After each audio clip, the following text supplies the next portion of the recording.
নমস্কাৰ ছাৰ বাইদেউসকল, অহাকালি অৰ্থাৎ 21 অক্টোবৰ 2025 তাৰিখ মঙ্গলবাৰে পোহৰৰ উৎসৱ দীপাৱলী উপলক্ষে কামৰূপ মহানগৰকে ধৰি ৰাজ্যৰ মুঠ 12খন জিলাত জিলা প্ৰশাসনে স্থানীয় বন্ধ ঘোষণা কৰিছে।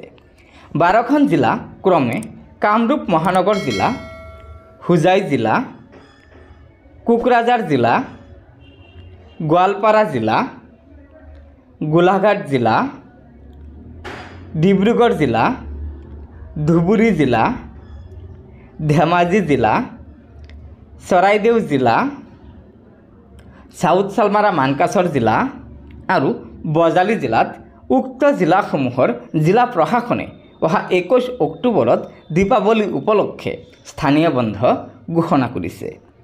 সেইদিনা অৰ্থাৎ অহাকালি ৰাজ্য চৰকাৰৰ কাৰ্যালয়, শিক্ষানুষ্ঠান বন্ধ থাকিব।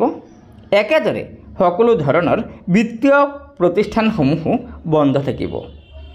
কিছুমান জিলাত হোলীৰ সময়ত স্থানীয় বন্ধ লোৱাত দীপাৱলীৰ এই স্থানীয় বন্ধ দিব পৰা নাই। গতিকে ছাৰ বাইদেউসকল, এয়াই আছিল চৰকাৰী বন্ধ সন্দৰ্ভত থকা আজিৰ সুখবৰ। গতিকে লগৰ বন্ধুবৰ্গক ভিডিঅ'টো শ্বেয়াৰ কৰি আজিৰ এই সুখবৰটো জনাই দিব আৰু নতুনকৈ অহা ছাৰ বাইদেউসকলে অনুগ্ৰহ কৰি আমাৰ এই চেনেলটো ছাবস্ক্ৰাইব কৰি ল'ব। ধন্যবাদ। জয় আই অসম।